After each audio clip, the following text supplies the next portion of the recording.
Fala galera, today I'm going to talk about a little bit my Metafy. So I do coach on Metafy. I do that for a long time, even before Metafy exists. I've been doing coaching both in Portuguese and English. Metafy is more focused on the English players. So if you're interested in getting coach, go to Metafy, go Paulo PRRJ, which is me, and we can talk about anything related to the game. We can do tournament preparation, we can do deck building sessions, side deck patterns, and one thing that I like doing the most, which I feel it's really important, is gameplay review. I feel this is one of the most important things in Yu-Gi-Oh, and I'm really focusing on that usually. So hope you guys like it. Have a good video. Bye. Fala galera, we are going to start a new training log, and this one is going to be really special because it's going to be preparing for some of the most important events in the year, which is the playoffs for Worlds and also my WCQ, which also invites a player to Worlds. Unfortunately, for South America, we only have one spot for Worlds in the playoffs and one in the WCQ. So in order to compete at the World Championship, you need to win one of them. But not only that, there is going to be a YCS in Quito 1 week before. So pretty much my events are going to be the last weekend of this month, which means in 2 weeks. Today is 17. Today is a Saturday, 17th of May. So in 2 weeks, I will be playing the YCS Quito, and the week after is going to be on the Friday, the playoffs, and Saturday, Sunday, the WCQ, and that's going to be in Bogota. This time, in my preparation, I am doing something differently, which is I'm gonna go to YCS Quito, and then I'm not gonna go back to Brazil. I'm gonna stay in Quito until Monday, and then Monday I'm gonna go to Bogota, stay there until the event. The idea is for me to prepare as much as I can, so I will be involved in the game, and I will be like this 1 week concentration period. Since it's really close as well, it's 1 hour 30-minute flight between Quito and Bogota, so it also financially makes sense. But not only that, I feel like it will make sense in a sense where I can prepare, especially with the results of Quito. Second thing, I already know what I'm gonna play. I'm really convinced this is the best deck, which is Ryzel, Mitsurugi,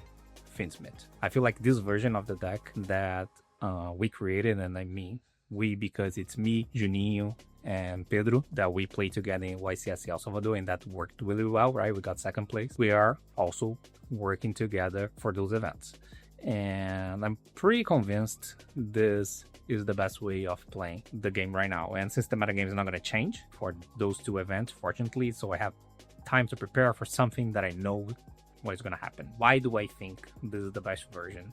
I feel like one of the biggest problems that the Ryzel Mitsurugi have is how bad it is into draw, especially because you have Tekken. I think the Tekken card, it's the recipe of losing to draw. You go Tekken, you search X, or even if you search Ice, you can search Ice, you put one back, and that's crazy expensive, and then you get draw. That's game losing. Or you go Habakiri, effect Sage search, get draw, also sucks, which can happen to this version too, but not the Tekken part because I'm not playing that. And then you're probably thinking, okay, but the Finsmith cards are also bad into draw. Not in this version because I'm not maining tracked. My Finsmith engine, it's only Engraver, Sanct, and Lacrimae. And I feel like this is such a big edge because now the deck that is perceived as a bad deck into draw, it's now a good deck into draw. It's really common that I got draw and I end on like Murakumo with a quick play and Caesar. Like that's a lot of pressure under draw because I have follow up both Mitsurugi and Finsmith. For example, if we open prayers plus a name, any names, Mitsurugi obviously, that's absolutely crazy into draw. That's best case scenario for your opponent. Murakumo, Quick, and Finsmith combo, which is Caesar, and they discard 2 cards. If they use the draw, right? Because they use the draw and discard another one, and then Murakumo discard another one, then it's on the Raigeki, and then you have any no-engine you win. I mean, you probably win without it. And I feel like this is such a good edge because historically, the Finsmith cards weren't that good into draw, but if your Engraver only gets Sanct, it never bats into draw. It's the opposite. It's actually good. I understand that there is some limitations to Sanct, but after you get used to it, it's alright. You can attack only with things, which happens going second, and you mitigate that by attacking with things. And the Mitsurugi cards, they do help because they clear everything. So you have less incentive and pressure to attack over things, right? Because many times cards just die. And obviously if your Finsmith cards resolve, it's pretty good because you Engraver sends one, Desiree, if you want, sends another. So that's one of the things that I really like about the Finsmith cards in this deck. This first one is probably going to be a long one because I need to explain more about the deck, and the other ones going to be more about the things that I developed so far. But I started in this with a pretty clear direction to go. It's not like I'm still deciding on the deck or still deciding on the version. I feel like that's probably not going to change. The second thing is the Rise of cards. The Rise of cards, I play all the relevant ones like Sword, Axe, Ice. I do play Node and I do play Field Spell and Bonfire, but I don't play Star. I think Star is extremely fake. I do not understand. I see why people are doing that in Mitsurugi Raizio without the Finsmith, because then you have something to do, but it's so bad. It's bad because drawing the cards is awful. That's the first thing. And I feel like you need to evaluate cards in a sense where cards, the actual card, like drawing the card, matters a lot. So in order to have a card that is not that good, let's say Cross,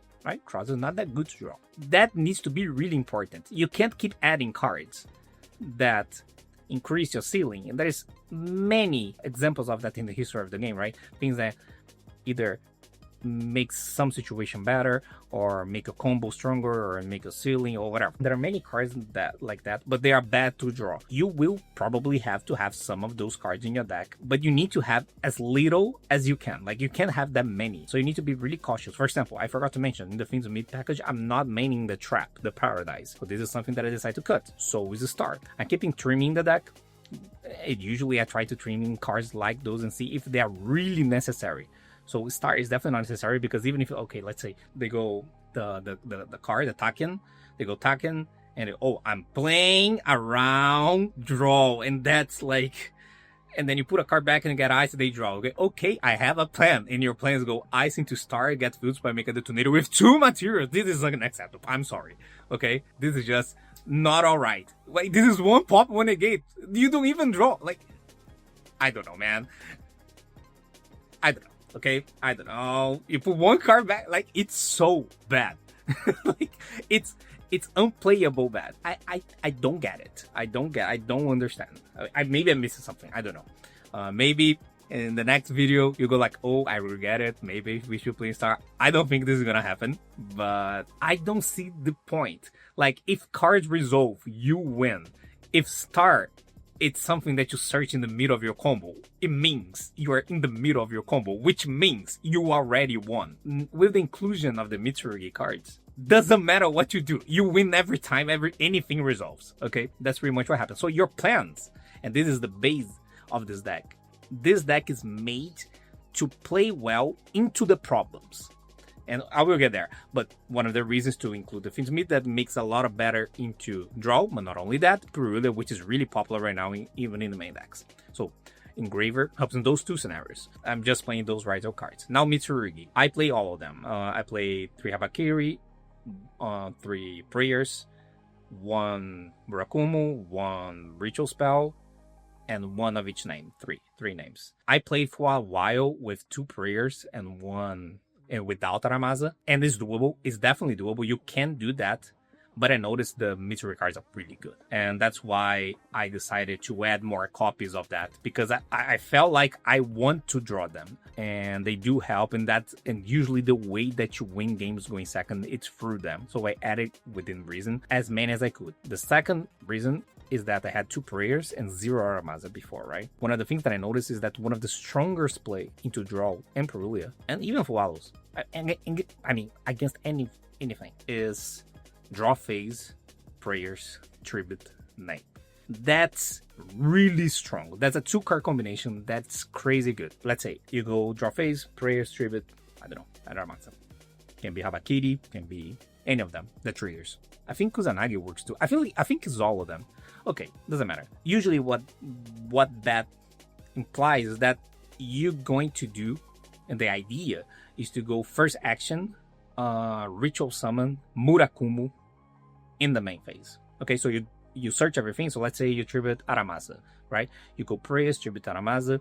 The prayers will add a Sage, which will summon, and that Aramasa will trigger and get the Murakumo, the Sage will trigger and get ritual spell.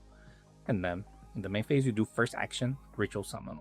That's really, really good, because now Murakumi summon, you're gonna send a Habakiri, let's say, and that triggers, and then you search a prayers. Let's say your opponents want to draw, okay? Let's say. That's gonna be a really expensive draw, because they're gonna use the draw and discard a card, okay?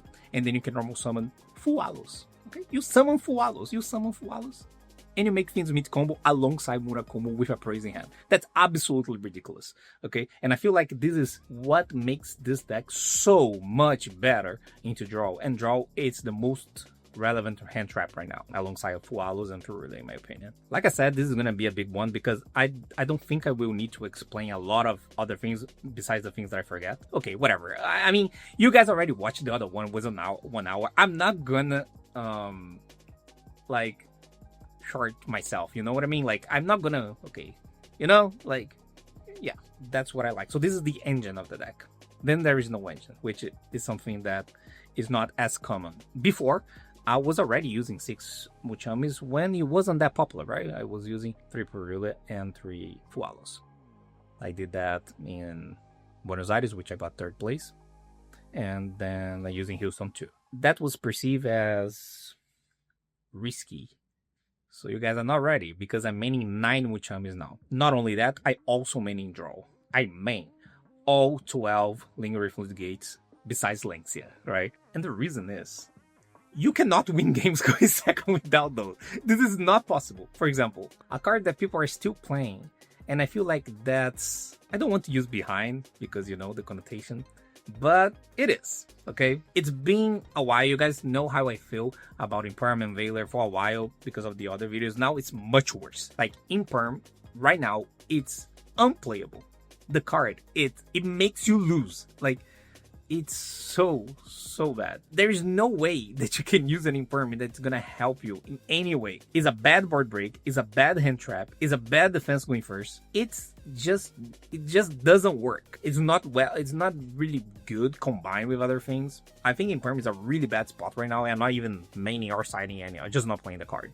And believe me, I like hand traps. Okay, I feel like they're really important. The way that you win games right now, it's with the lingering hand traps, and I'm playing all of them. Okay, all of them. That's how you lose and how you win. Those are the cards that are dictating how the games are played. Just a heads up, my opinion, that's all right. Okay, for example, I'm taking a risk playing 9. I'm aware. I made some changes to the deck, which, for example, playing the Fiendsmiths, which help and alleviate that problem, because a lot of the time I use them as normal sums. This happens a lot. And I think the combos are so strong that having a dead card, or even 2 going first, if your combo resolves, you won as well. It doesn't really matter. There is ways where you can make them live randomly, like you have Murakumo plus prayers, and you can prayers tribute, don't bring anything, just search, and then you chain, you trigger Murakumo, you use a Fualos or whatever. This happens, and this is pressure, right? Because you're ready to Regek, you have the Murakumo, now they need to discard a card later, and they are under Fualos. It could be annoying.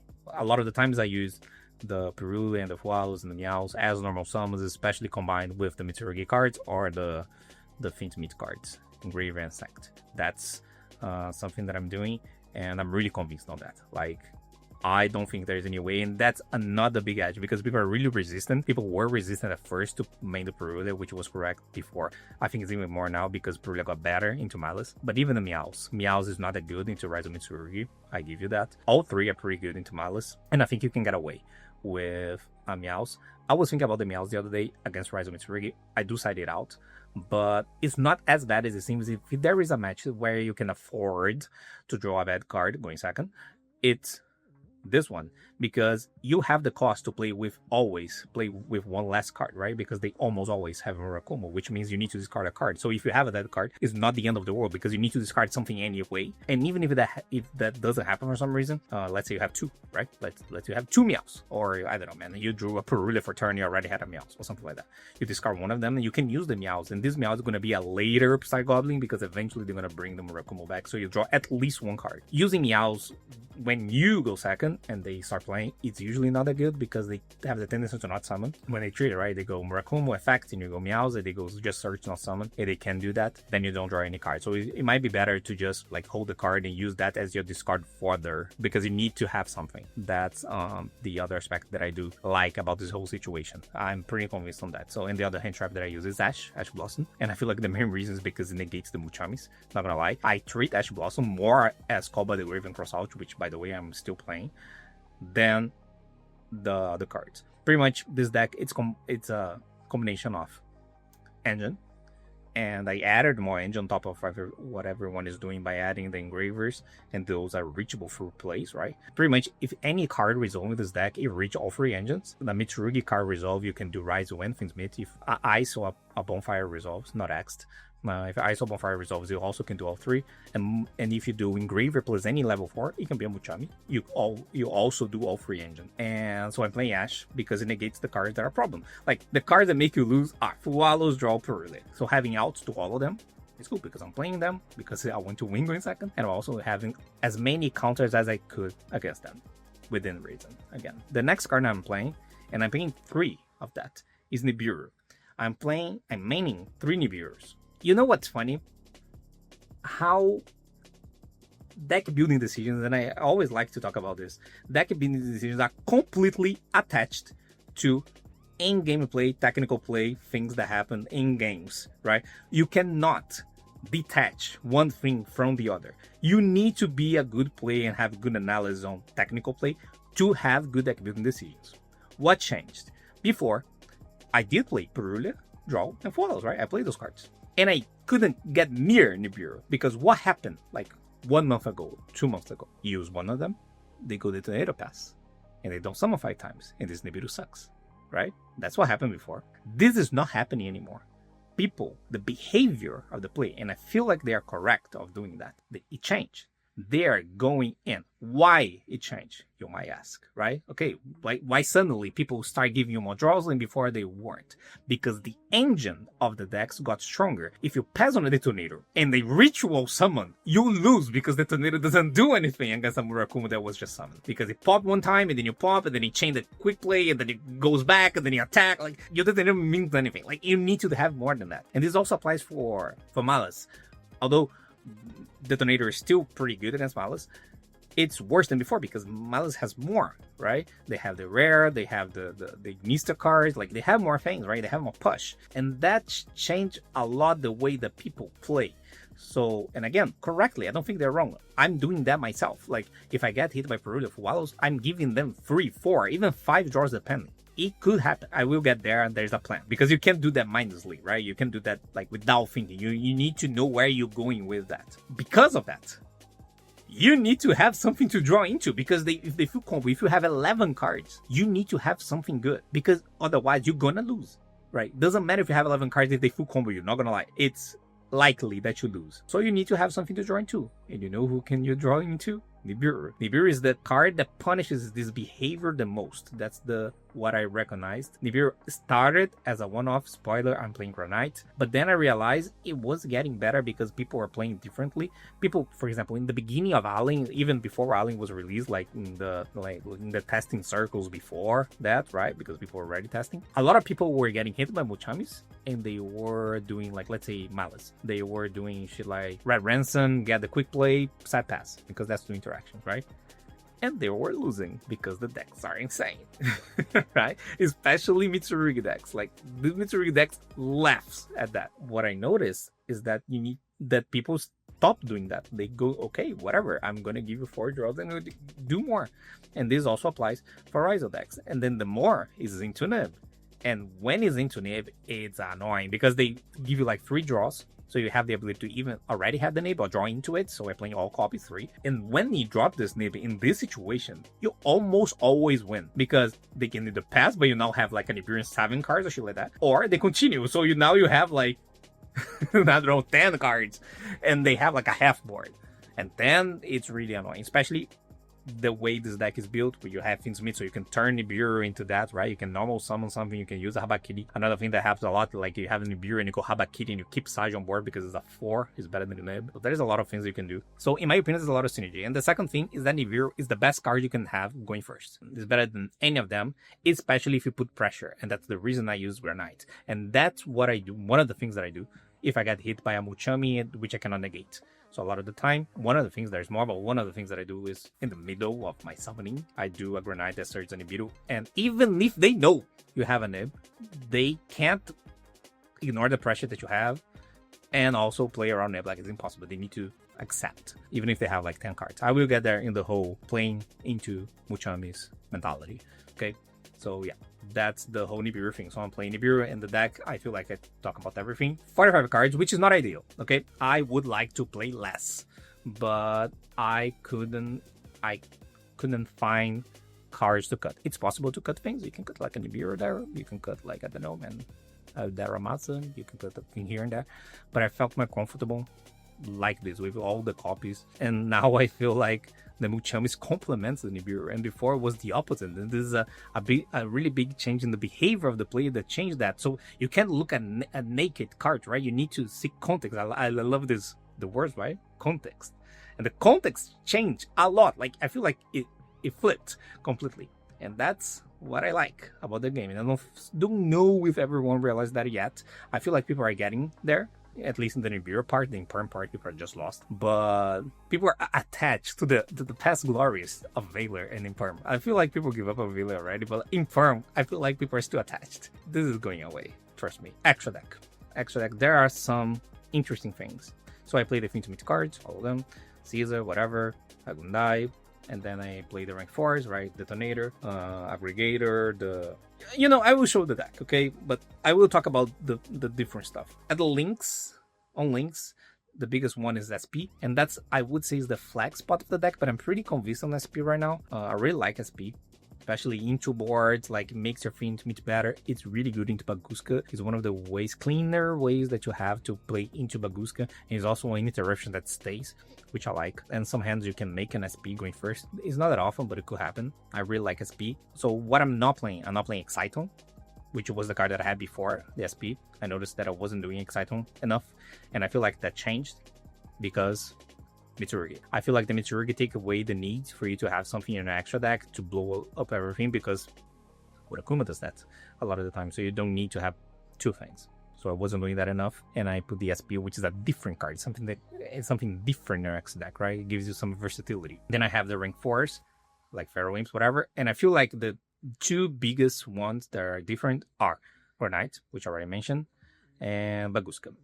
Those are the ones that I feel like separates this list. I know a lot of like Raizo Mitsurugi plays that, but usually Raizo Mitsurugi Fintumit can't fit those, but I made sure to fit them. And those are 2 integral parts, sometimes not at the same time, sometimes it's one, sometimes it's the other, it depends, but they are usually involved in the mentality of how to play into draw per Lefualos. Like the name of the game is beating those cards. I would say in this deck is those 3 cards, but let's say Malice, you need to account for Meows and Lancia too. So that's why I don't think Lancia is the better one. I mean, draw is not, but you gain those 2, right? And I feel like you have less you can do. What is happening at first, I try to do what I was used to do, which is if I get hit by one of them, I try to do as little as I could. And then I quickly realized that that wasn't working. I was losing every time I tried to do that. And so I said, okay, whatever.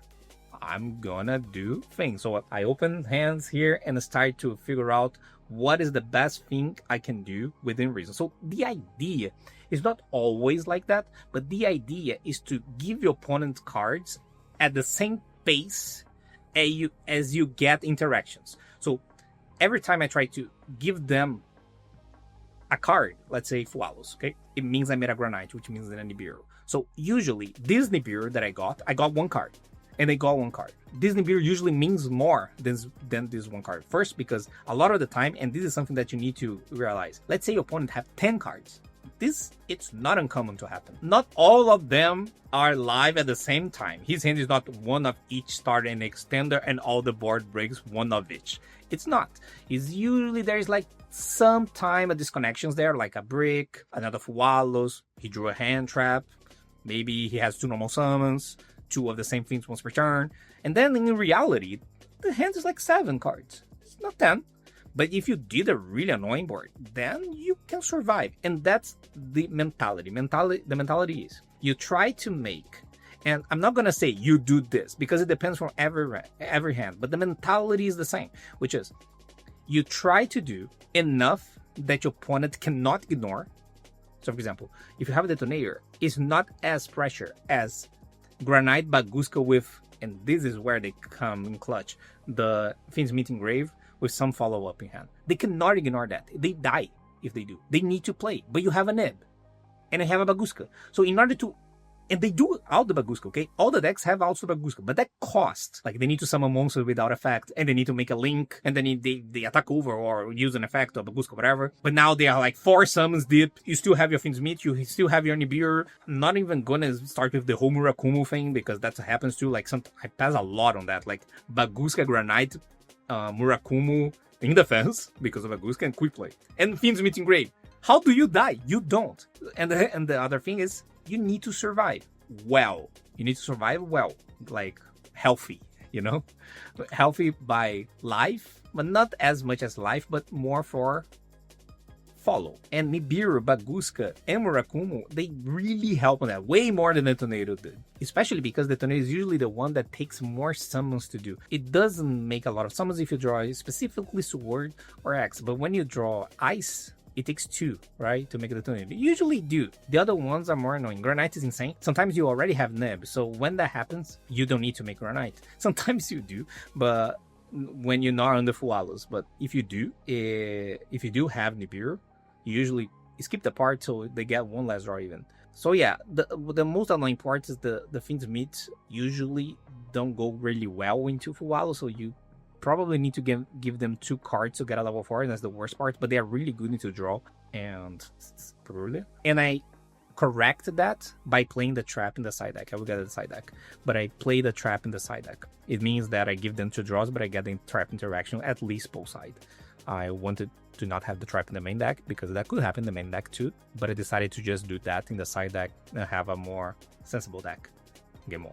Yeah, that's the mentality. So this happens a lot, like combinations of that, like Detonator, Murakumo, like coming back, whatever, Granite, which is Nibiru. You also have Draw and Ash that you can have Draw. Ash is a better example because you would have used, so Draw and Baguska. Sometimes it's even worth to make Dual Drive because depending, this Dual Drive is going to be a negate and a draw. So your opponent get 1 draw, the Dual Drive one, but you get the cross, which is a negate, and a draw. It's worth, like, you make 1. So see, that's the mentality most of the time. You give them 1 card, but you get more than what they get, and usually whatever you get is guaranteed. It's an interaction. You got that. And the card that they drew, not necessarily. That's the idea. Let's go to the side deck now. I also realized really fast that anything close to board break doesn't work. Decks are absolutely insane, okay? Cards cannot resolve well, okay? Well.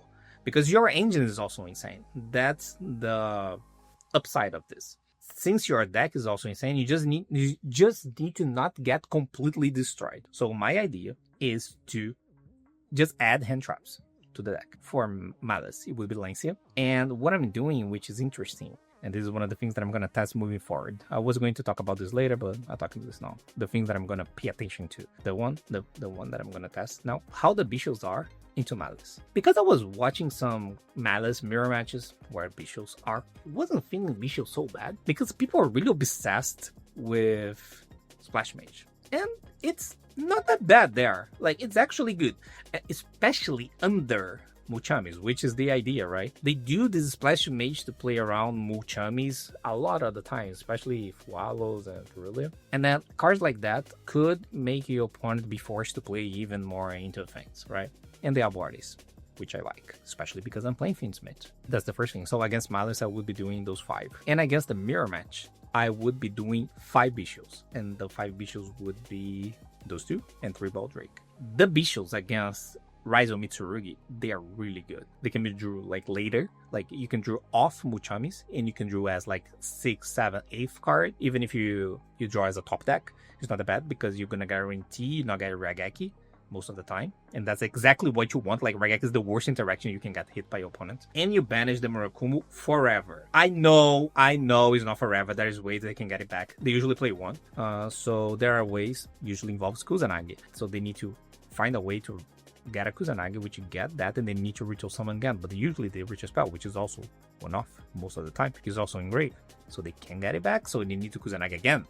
But it's not that easy because they need to do it in 2 turns. And you know, in your turns to term is forever. So yeah, they can get it back, but it takes a long time, and a long time, it's not fast enough. That's the idea. And also, it have good combination, obviously, between each other, but especially with Nibiru. A lot of the time, when you have a Nibiru unpaired against Raizo Mitsurugi, what happens is that you Nibiru with a Murakumo board that didn't trigger, that happened. This situation happens a lot. And then before, you used to discard this Nibiru. It wasn't that bad, but it's not ideal, especially if people playing trap. Now they have like Murakumo trap quick, and then it sucks. If you had Nibiru plus a Bisho, you can do Nibiru, then negate. You discard another card. It needs to be another one. And then you summon the Nibiru. And then you trigger the Murakumo. And now you Bisho. And then it's not that good for them. And you have a Nibiru, have a Bisho, they don't have Murakumo. That quick play they have is gone. They can get like the trap if they want, but it's not live. They can make it live. It's really weird. Now you have 2 bodies. And if your body is Baldrake specifically, it's extra annoying because they can't continue playing because of the Baldrake Nibiru interaction. Again, I'm playing Fiendsmith, so worst case scenario, I can turn those 2 into Mo. I always can do that. I feel like that's also pretty good, and it's been working really well in my testings, and Juninho and Pedro's testings too. They are doing that as well. So yeah. And the last part of the side deck, and this is the one that I had the most doubts on. It's I need to have a plan for going first both side, because as you can see, I play 9 Charmers. Even if it's not that bad to have Charmers in this deck, because I alleviate that a little bit with a lot of Mitsurugi and a lot of Raizo. Not Raizo, the other one. Fiendsmith. It's still not ideal. So I need to have something. What I think my options are. My options are having traps. Just traps, like Solemns. Okay? Adding like 6 Solemns to my side deck. I do have the space to do that. Or, and this is what I'm doing right now, which is adding more engine, which is where I am at the moment. What I'm doing, like post side, is just siding all the Fiendsmith that exist. So the ones that I'm not playing. So I had 3 tracked, Lurie, the Paradise. So all those 5 cards. So that makes the deck extremely resilient to draw when Purulia. So it only Fualos that sucks. But it's not the end of the world, because you only get hit by this Fualo without a negation around 17% of the time. Why? Because they have Fualos 1/3 of the time, is a little more because they usually have more than 40, but let's say 1/3. 1/3 of the time, and I have an out 45% of the time. Let's round down to 50. So it would be half of that. 17, 15, 18. It's somewhere in there, okay? So the chance of my opponent having a Fualos and not having an out would be around 15-18% of the time. All those times, all the extra times, it would be good to have them because they combine well with each other. Now, especially with the SP, it's not ideal, but it's fine.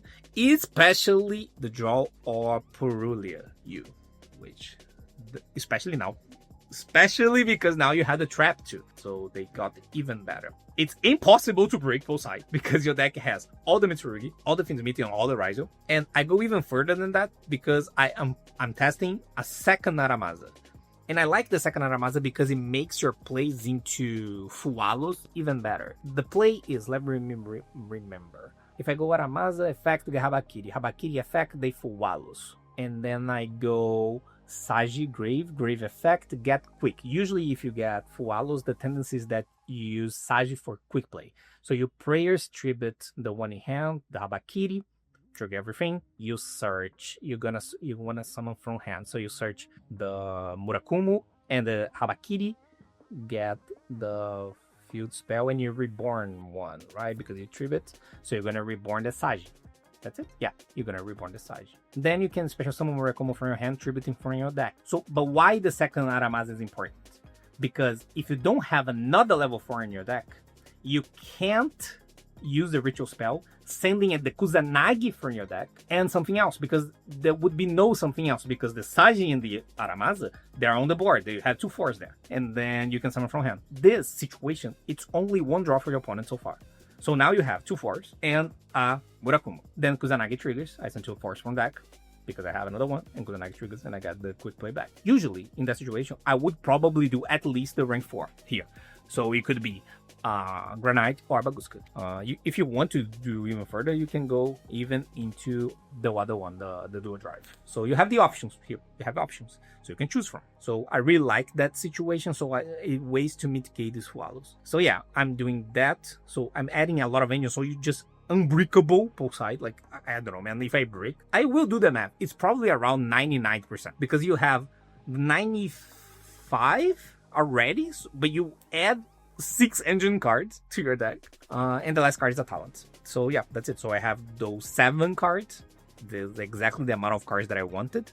So 5 Finsmith, talents, Eramas, and I set out 7 Muchams. I keep a Perula and I keep a Fualus for Coruscant. I know, just them for Coruscant. I think it's worth it. Okay, those are the cards that make you lose if you draw them, especially with that many Finsmith. It's way less bad than it would be normally. So I think it's alright. I can afford to do that. Okay. So yeah, that's the idea. I will show the deck real quick because I talk a lot already. Okay, this is the deck so far, so you guys can see the development. I'm really liking the deck. So you have the Raizu here, and you have the Mitsurugi here, right? All of them, and you have the Finsmith here. You have all the 90 Muchams here, and then you have the other hand traps plus call by and cross out, and you have the extra deck here. So all the Finsmith, the SP. And here you have the Baguska and the Granite. And you have the side deck here. The Lancias, the 5 Bishops, the Finsmiths, the other Ramasa, and the Talents. So that's a deck. So the things that I'm going to pay the most attention to are this. Okay, this is the things that I'm paying the most attention to. How this going first is going to perform, because I understand those cards here, they are not that good into Fualos. But they got a little bit better because of the Paradise. And I feel like this entire mentality here, to search things, it's working. So I think everything together, it might mitigate this problem and also make my deck better into Perula and draw. And I also pay more attention to this, especially the Bishops going second against Malus. This is something that I'm gonna pay attention to. And the last thing that I need to pay attention to, and you see a lot of things that I'm trying to see are side deck related, because I'm really convinced about this deck, not gonna lie. I don't know if it's something's gonna change, but I really like it's side patterns. I need to decide for sure what side in, what side out. For example, one of the things that I'm considering is keeping call by and cross out going second into the mirror match, because one of the easiest way to lose going second is Nibiru and draw. Okay, so having outs to those would be cool. Okay, so I'm keeping them. So I just side 5 cards in the mirror match, and the 5 cards are usually 3 Meows, 1 Kusanagi, which is another thing to pay attention to because I'm siding this Kusanagi, and I'm siding 1 Engraver, because when I add in this many monsters that can summon themselves, this Engraver only has Sanct to search. You can use the Sanctum while you control the Nib. You can mitigate that by like linking first and then, force your opponent to do something, then you do Engraver. It works, but hope you guys like it. So this is the first one. I don't know how many I'm gonna do of those before the events. I'm definitely going to do at least 1 more before Quito and do at least one after Quito. It will depend what changes. Okay, if it doesn't change that much, I'm not going to do a millions of this. Yep, I'm excited to see, and I'm going to test as much as I can for those 3 events, because those are really important. Cool. So hopefully when you guys see this, we have good news, right? So yeah, thank you guys very much, and see you guys later. Bye. Fala galera, today is Friday, and I already done my deck list. I'm not gonna show the entire deck list because it's not too different from the deck list that I just showed you guys. The only thing in the main deck, I did change 1 card in the main deck, which it was something that I wasn't expecting to do. It was I had a lot of waiting in the airport because my fight was supposed to be Rio, Lima, Guayaquil, Quito. But then my Rio to Lima flight got delayed by 1 hour, and because of that, I lost my connection from Lima to Guayaquil, which made me change my flight from Lima not to Guayaquil, but then to Bogota. And then the Bogota flight to Quito also got delayed. So pretty much I woke up 3 a.m. and I arrived at the hotel 2 a.m. of the other day because I had a lot of waiting in between flights and all that. And because of that, at least what I did was I paid attention to some things that I was already considering, which is I was concerned a little bit about two things. The going first of the deck is not that the going first is bad, but it could be better because usually when I play, I do the statistics and that's really funny. I was winning more going second than going first. I think that's just a little bit of variance because the number of matches that I look at wasn't that big. Not only the numbers, but also my feeling, right? I use both things. And I noticed that it wasn't as good as I wanted. And one of the reasons, and then usually what I do, I sit down and I look, okay, why I'm losing games going first, right? What's the reason? And out of the games that I look, some I made mistakes, so that would improve that win rate. The game is really difficult right now, so it's really easy to make mistakes. But the games that I didn't make a mistake, usually the reason was, and that was kind of obvious, hands that I had multiple Muchamis. But the problem of having multiple Muchamis, because I don't want to take out the Muchamis, because that would be an option to improve that, but then I would make my going second worse. It's not consistency, because I didn't lose games going first because I bricked. I lost games going first because I got stopped. Usually that involves multiple Muchamis, because I already had a normal summon that I couldn't use on a Muchami. What alleviates the Muchami of being bad going first is the ability to normal summon them. But you have other normal summons in the deck. I already cut a lot of them, right? I don't have Lurie, for example. But as soon as you open something like Ice is a normal summon, but you can treat that as a special summon if you want. But it's pretty much Ice, Sword sometimes, but definitely the 3 Mitsurugi normal summons, and the Muchamis and the Lacra. I noticed that the games that I was losing were games that I had things like 2 Muchamis, 1 Mitsurugi level 4, and nice. And then I need to choose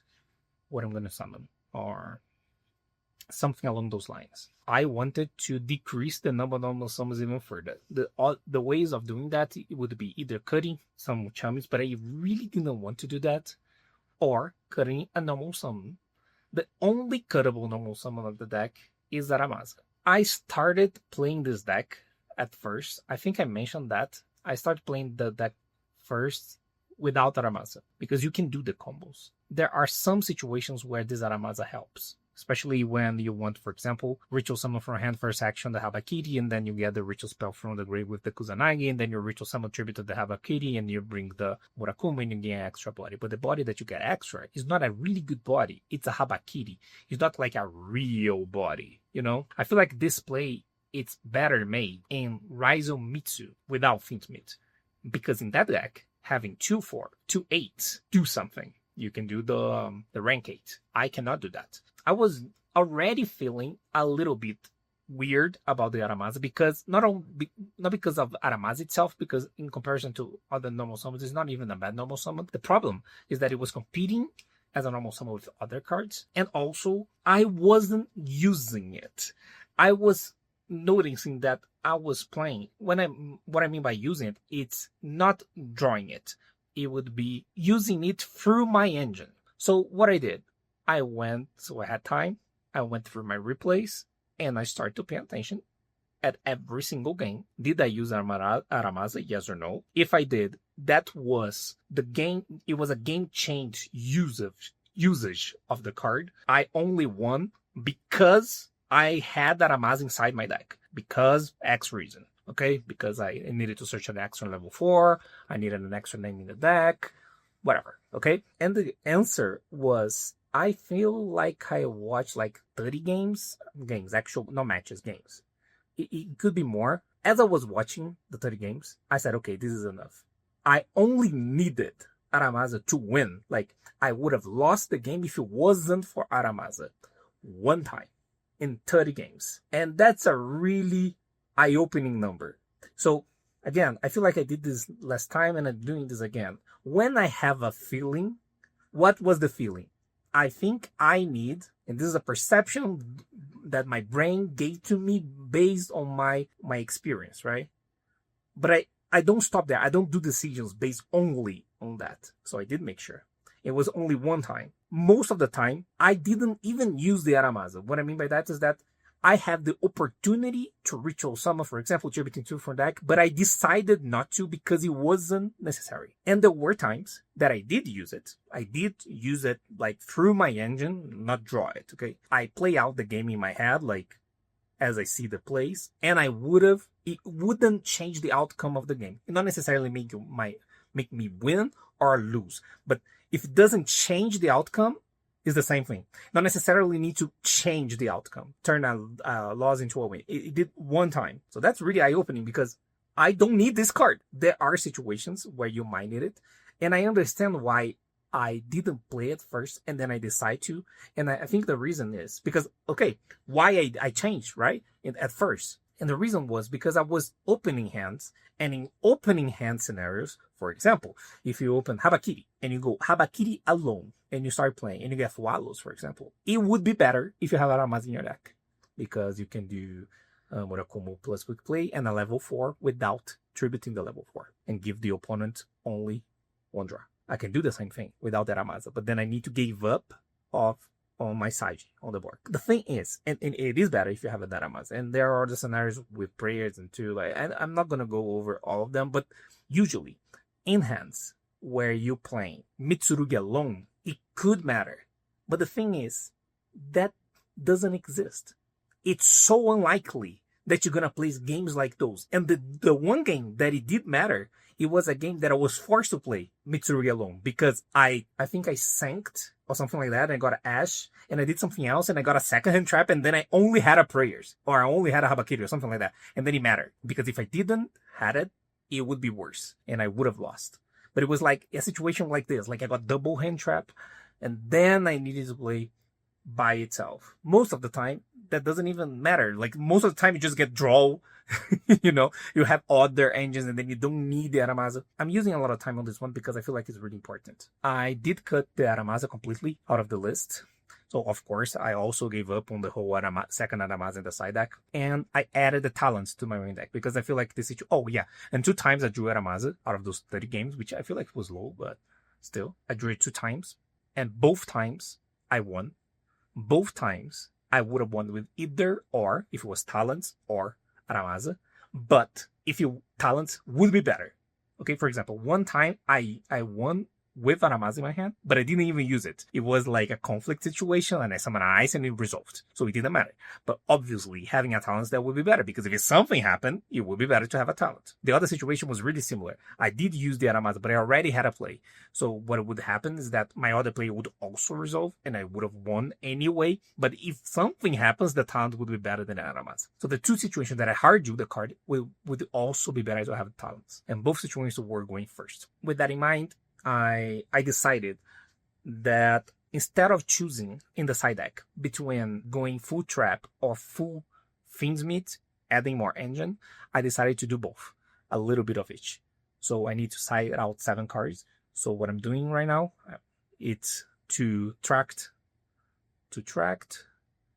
Lurie, and Fiend's Meat Trap 4, and 3 Stolen Strikes, so 7. And then the rest of the side deck, it's 3 Lancia and 5 Bishops. I needed to give up on something. Yu-Gi-Oh! Is like this. Every time you choose something, you're giving up on something else. What I am giving up? I am giving up on 2 cards going second into Malice. It would be ideal for me to have 2 cards going second to Malice. Yes, it would be. So we decided to but like not having something specifically going second against Malice, because I feel like that's the matchup that my deck is already really well built against, because I have Meows, Purulha, Fualos, Lancia. Those 12 are really good. Even Purulha, I think, is good. I think Ash is alright. I think Nibiru, in combination with any of those, is also alright. It would be cool for me to have more, yes. But I don't think it's worth the spot of like having less cards for going first or having less cards against Rise of Mitsurugi, because that's pretty much was the decision. I needed to decide, because the alternative would be having a card that could be used against both For example, that's something I consider. I consider siding imperm instead of strikes, because I could put imperm going first, and I could put this imperm going second into malice.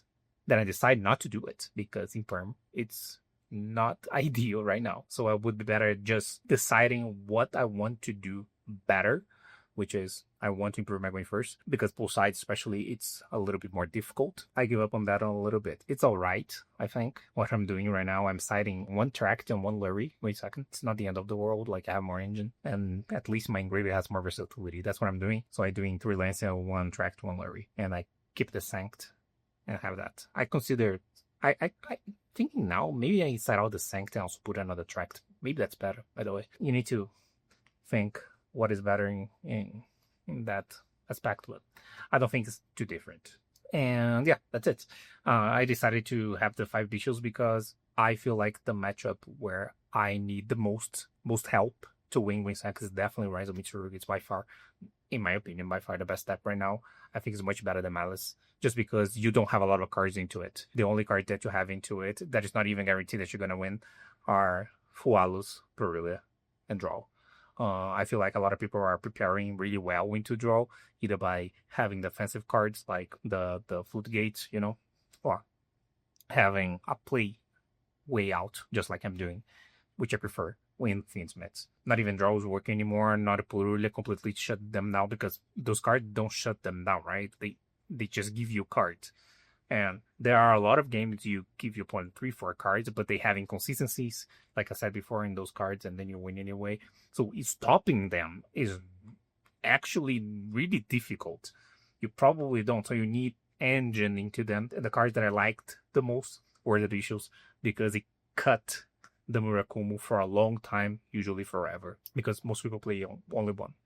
And that's what I want. If I drew one of them later, either by drawing off the Perulia or drawing in my top deck, my turn, I can guarantee pretty much that I will not get at least a Raigeki this turn and next turn. That's a lot.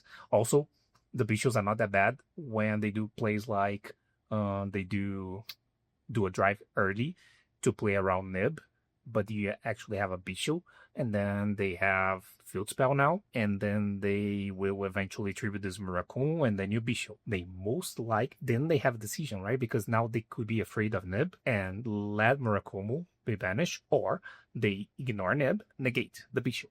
But even then, it's not that bad, because the bishop's still in my hand, right? The next turn, I will try again. You take away a negate, and then you take away a negate again. It's not that bad. Not even get me started on the Baldric combination. Then it's crazy. If you have like Baldric, that's why there is 3. Combined with any of those 5 cards is pretty good. So yeah, that's it. Let's see how the tournament goes. And next one is probably after it. Hope you did well. So see you guys later. Bye. Fala galera. Today is Thursday, and the playoffs tomorrow.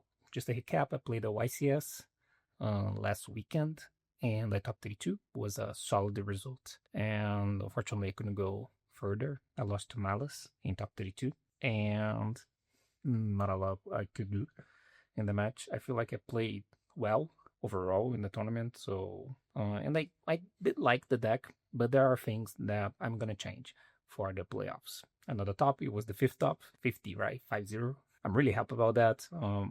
I think I'm the first who got to that international tops, and especially living in Brazil is really hard to achieve that, and I'm really proud of that. About the deck, some things. I came to the conclusion, like not the conclusion that I came, but I solidified something that I was already thinking. It's almost impossible to beat Rise of Mitsu going second without the 9 cards, right? Fualus, Perulia, and Draw. And even with them, it's not even guaranteed that you win. But it's almost always necessary that you have one of them, and then you need them to resolve. With that said, I need to make a decision. The way to make this deck better into Rise of Mitsu, you can make much better than it already is, because I'm already playing those. The only way to make it better is to play less cards. I was playing 45, as you guys know. My playoffs, it's probably going to be really heavy on Rise of Mitsurugi, from what I can tell.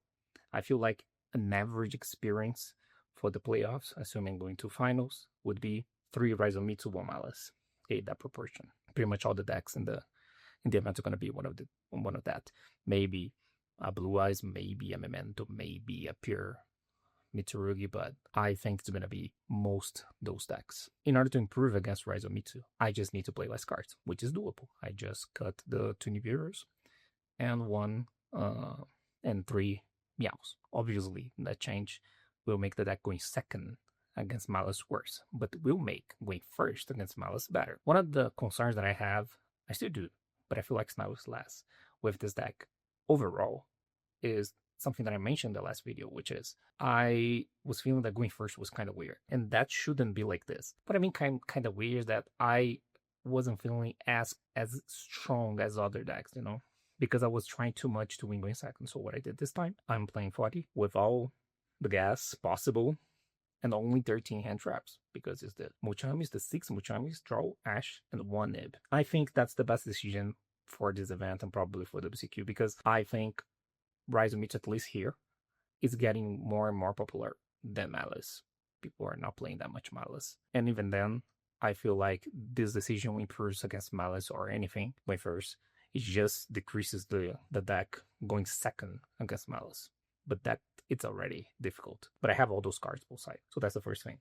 So deck's 40 cards now. So pretty much what I did, get the deck from the YCS, 45, turn into 40 by cutting Meows and 2 Nibirus. Another thing, like I said, I think the way to beat Rhizomitsu, and you guys will notice that a lot of my decisions, pretty much almost all of them, are based with that in mind. Beat Rhizomitsu. I feel like if I want to win some of these events, 70% of my games are going to be against those. And that's by far the most difficult matchup, because this is the one that you don't have cards. Like you already have the 9, but that's it. You don't have anything else, because other cards don't exist. I tried the whole Bisho sided with Nibs and so on. I really dislike it. I thought it was better than it was, so I regret it. So I definitely cut that. So now pretty much what I'm thinking is that, okay, I increase the likelihood of seeing those cards because I'm playing the least amount possible. Now I need to try to make sure that I win if I draw them, because I can still lose. I can draw Fualos, I can draw a Purula or a draw, and lose to Rhizomitsu. How do I improve that? So the conclusion was I can either add cards that improve my going second after I resolve those cards. Storm, Metal Tronos, Trust, Talons, and so on. Board break each type of cards. And that's interesting, obviously, if the cards resolve, and probably the better one if the cards resolve. The problem is that, let's say a Fualos, half of the time it doesn't resolve. When you use a Fualos, that is almost a 50% chance your opponent's going to negate it. And this is just not a guess. This is not like the joke, 50% it happens or not. It's actual 50%, because it's 3 Ash, 1 cross out, 1 go by. In 40 cards, this is around 50% for them to have one of them. So what I did, I will play cards that will help me to make those cards resolve. And those cards are Delta and Gamma. They have the upside that I can side them again, going second against pretty much anything. They will always have this ability to negate the card and negate the cards that can be negated. So that's pretty much it. But also, if there are cards, they have a chance of stopping your opponent in combination with something else, and the something else is Astral Blossom, okay? Because that's the only something else that I have in the deck. A combination of Delta Ash, Gamma Ash, sometimes can stop your opponent. It's much different than Imperm Ash, because that could be a direct correlation, right? Like 2 negates. Negating a spell or negating destroying a monster is much different than just negating a monster like Imperm does. There is a chance that I can either win by resolving one of the 9, or it happens that I can draw Delta or Gamma alongside my Ash. And that's it. So I'm doing the 4 cards. I'm not liking Nibiru anymore against the mirror. People are extremely obsessed to play around Nib. As always, this always happens. The one time that I said, okay, maybe Nibiru is good, no shit again. Okay, it happened again. It's good against Malice, okay? It's good against Malice. It's good as a second hand trap after Muchami into Malice. I have other Nibiru sided. And it's good in other matchups. But against the deck that matters the most, it sucks again because people are playing differently again, and now Nibiru sucks again. It's funny how things change, right? Like, it felt a little bit better before, but the way that people are playing now, again, is different than it was in February, and it's different than it was 2 weeks ago. So yeah, people are really concerned about Nibiru because Nibiru got too popular, and there's Giga playing around Nibiru all the time. So what I'm doing, even assign patterns, I'm citing out the Nibiru. It's really funny because 5 days ago, I was keeping 3 Nibiru. Now I cited them all out and I only have 1. So I feel like that's the main thing that I changed about the deck, like this approach, okay? That's the approach that I think it changed the most. The whole thing against Malice is good. I like my matchup against Malice when I have the cards that are good, because Malice, I think it's easier than Raizomitsu because you do have cards that do work and you have a lot of them. You have Wallows, you have Lancia, you have Meows, all of them are really good. They do combine with Nibiru. Also, Perulia combine with all the other cards. For example, if you use Perulia and you have any of those cards that I mentioned, Lancia, Nibiru, Meows, or Wallows, they combine with each other because usually when if you use one, they try to play with another side of the deck and the other side of the deck gets hit by Perulia. Let's say you Lancia, they try to play Ignister name, like the backup, whatever. Perulia draws like 2-3 cards into that. Also, a lot of the ways they do stuff needs to be through playing into Nib. That helps for Nib as well. I decided to cut the whole Fiend's Meat package in my side deck. I didn't like that very much, especially because I add 2 cards that are not that great to draw into, Lurie and Paradise. Although I do like the Fiend's Meat cards, I think that definitely was a mistake for the YCS. So the Bishops was a mistake and the Fiend's Meat cards in the side deck was a mistake. I probably didn't lose it because of that, because my last top 32 was Malice and there was nothing to do with any of those cards. That was definitely a mistake. The whole let's try to play into Fualos. I mean, you kind of have to, but I don't think you need to have the Paradise. Paradise is too low impact, again, mirror match. So the deck is much cleaner now, like 40 cards is definitely better than playing 45. My deck was better against Malice at the event. So the deck that I played before was better into Malice than this one now, but this one is much better going first. 40 cards is much better in the mirror. So pretty much, oh yeah, another thing that I considering doing. I'm considering cutting the Granite for Duke again. This is something that I went back and forth, and I think Duke can help in some hands in under draw, especially in the mirror match. Because in the mirror match, if you engraver and your opponent draws, depending on your hand, you would, for example, do Caesar.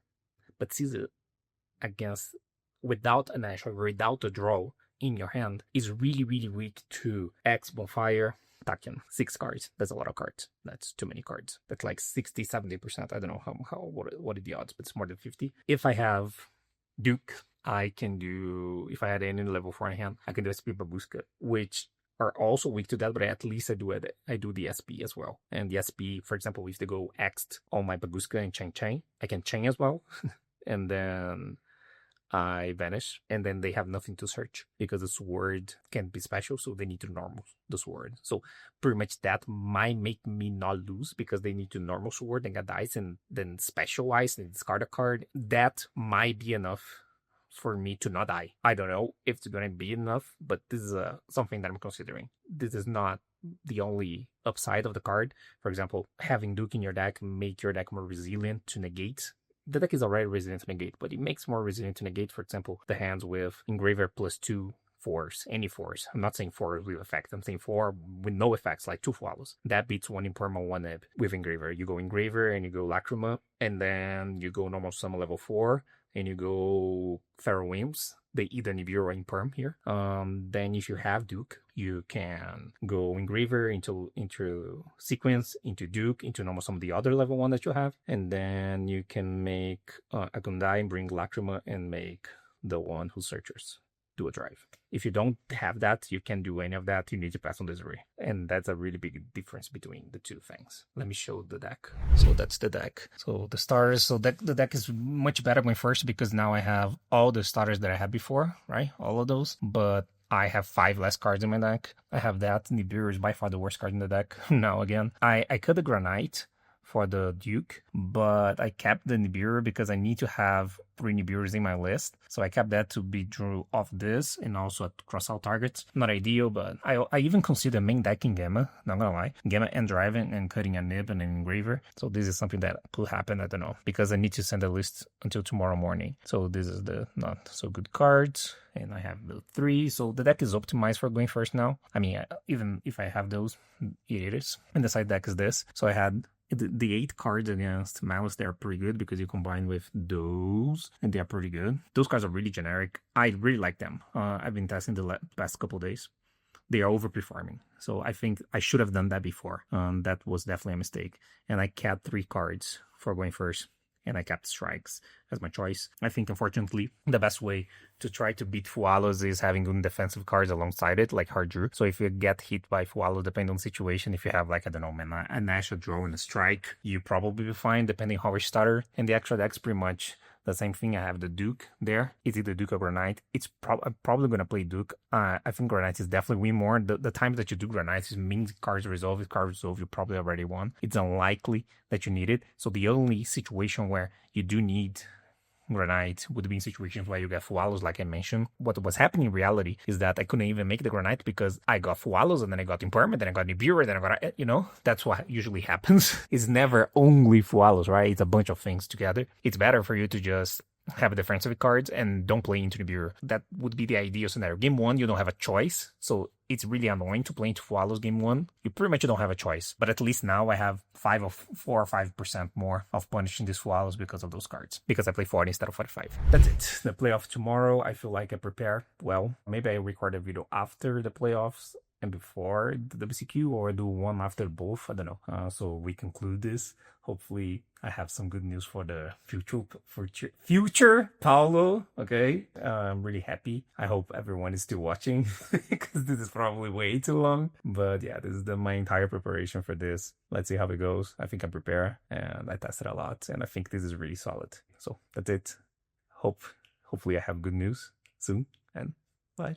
Fala galera, so I'm already back to Brazil, and yeah, unfortunately we didn't qualify this time for the event, but I am really happy about my performances. Like I said, like I always say, I always focus a lot on performance instead of results. Results are reward of a good performance usually. I'm really happy the way that I play those 2 events. Also, the way that I handle bad outcomes, because that's usually what happens, right? Sometimes you have bad outcomes of things that you have no control over, and that's the nature of the game. And a lot of like doing well eventually is handling those situations well. And I feel like I'm in a really good spot right now. And I feel like doing this, what we are doing right now helps, because since I verbalize a lot of my thoughts, it makes it easier for me to understand what I'm doing right, what I'm doing wrong. I like the deck, the fact that we changed for the 40 cards. There are some things that I would change. For example, the Nibiru, I wouldn't play Nibiru. I regret it. I played 2 in the end.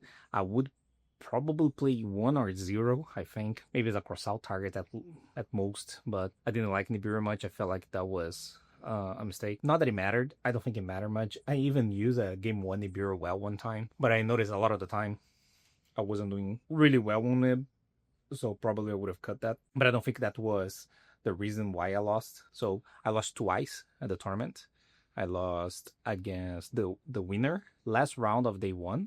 So Felipe Zapata, I think. And I also lost to the 2nd place. My only 2 losses were the 1st, 2nd place at the event, which was in top 32 to Malice. One thing that is interesting is that I made my deck against Malice worse game 1 because I took out the Meows, right, from the main deck. I don't know how much it mattered, because if you looked at my event and my results, I lost to Malice 3 times. 2 times in top cuts, both Quito and Bogota, and I also lost to Malice in the Swiss of the same event. So it's interesting that I lost 3 times against Malice, where in my testings, Malice was a really good matchup, but in the tournament, that didn't happen. And I wonder why, and I will think about it. One of the suspicions that I have is that the Malice players that I played at the events were much better than the players that I played online. And I feel like the gap in the ability of the player mattered here in comparison to the ones that I test online, random players that I played online. I feel like it mattered, especially because I noticed that the Nibiru, especially Nibiru, got much worse into those because I lost games against both of them using Muchamis, which was something that it didn't happen usually when I was playing online, but it happened twice. For example, against Bobadilla in top 32, I think it was Lancia. I used Lancia, and it was something else. I think it was Swallows, Meows, Bird. I don't remember. It was something, and I lost, and that usually don't happen. And against, I'm trying to remember. No, I think it was in top 32, but because I played against so many malices that I don't remember which one was which. But I remember what I can say is I remember losing games where I used Muchamis in a good way and I kind of stopped them, and I drew a card or not. The game come back to me and I still lost. That was an experience that I wasn't experiencing a lot online. I was usually winning those games. I guess Bobadilla remember because I kind of lost because he had 3 gnome engine hard drew. One of them being gnomes. It was both sides. It was gnomes, Magna, and Impulse. It was 3, and there was this other one. I think it was top 32 of this one. It was game 1, and I think Fualos, and he stopped. And I had a nib, and I noticed one of the reasons that I disliked Nib was that it changed again. I think you know the whole thing that I talked about in this video, where in the beginning people were stopping, and then they were continuing playing. It seems like, at least against the players that I played at the event, they were not continuing. I don't know if it was a hand situation, a context situation, where the times that I used the hand traps against them, the Muchamis against them, it was necessarily the times that they have enough defense so that they could stop, and that was just a coincidence that happened to me like 3 times. Or this is just the behavior changing again. I don't know. Maybe there is not enough sample size for me to say is exactly what's the reason. The thing is, I like analyzing those things, and that's usually what I do. For example, I lost up 32, and I was a little bit sad, of course, but the first thing that I did was to ask my opponent what he would have done if I did this and if I did that and everything, because there was a situation where game 1 that I lost to him that he was really kind to answer me. I asked which was the back row that he didn't use, was an impulse, because I couldn't play around a nib, which I didn't. I decided to pretend Nib was not real in Malice, which is usually true, by the way. Most people don't play Nib in Malice, but he had Nib, and I got completely destroyed by Nib in that game. It would be bad still, but I had a chance. If I played differently, I would, I don't know, man. It's hard to say, but with like 10% of winning game 1, because I needed him to miss the top deck, and then I hit my top deck, it would be difficult. And when I miss the top deck, would be like draw Impulse again, because he would have a token, and all he needs like a monster. Doesn't matter which one. Any monster would work. He just needed a monster. So, and then in my turn, I need to draw a really good card as well, because I didn't have continuation. So it would be really difficult, but there was a chance, I guess. And this is the kind of mistake. I don't want to make mistakes, obviously.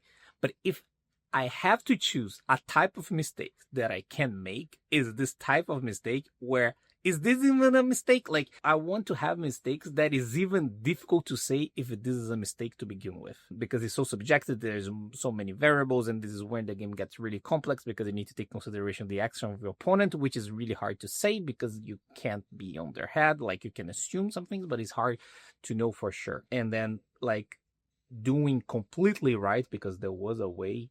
I don't even know, like, maybe it was correct to just ignore Nibiru, pretend I don't have it, because most of the Malice don't play it, historically speaking, right? So yeah, this is the type of mistake that I want to make, and I feel like this, at least in the last one, this last event, it was the type of mistake that I did make. Like, it was really small, subjective type of mistake, and I'm happy not only about that, but the way that I performed this tournament. So I'm just happy, okay? Because this is the most important thing to me, because I know eventually I will win again. This is just a matter of time, just like it was last time, and I feel like it is again. It's just a matter of like continue, because I want to be the constant in Top Cuts, you know? Like you see the Top Cut, and I am there again. Maybe I don't win this time, not next time, but I will be there, okay? And you will eventually will win. I'm really happy to almost always be there. Also, extremely happy to be in double digits Top Cut again in one season, which is extremely hard to do. The 10 Top Cuts, I feel like I did this 3 or 4 times now. No, 3 times. I don't know. I need to check, but I think this is the second or third times that I did this. And in one season, it was really, really hard to get 10 tops. I feel like the most that I got was 11, 12 in the season that I won 3 times with Sky Striker. That was the best season ever, I think, for me. So yeah, that's it. I just focus more on next season. Next season, I'm going to go to a lot of YCS. I'm going to go to Vancouver, Lima, Anaheim, Sao Paulo. There's Merida. There's Pittsburgh, I think. I don't know if there is going to be something in Europe, but I will try to. If there's something, there's going to be remote, going to play. I don't know, man. I'm just super excited. I feel like I'm doing what I always wanted to do, which is traveling to all these events. And again, I live in Brazil. It's really hard, not only because it's far, but because it's expensive. So doing this, and also I got a new sponsor, right? Zero, which definitely really helps me. And a lot of the reason that this is happening is because of this, what I'm doing right now, and the videos, and and alleviate this type of problem that like financially is really difficult to do living in Brazil. I'm really glad. So thank you everyone, which is still following. And I know this is a big one. This is more than 1 hour, definitely. Sorry, Humberto. So yeah, thank you very much, everyone. So next season is gonna be even better. Bye bye.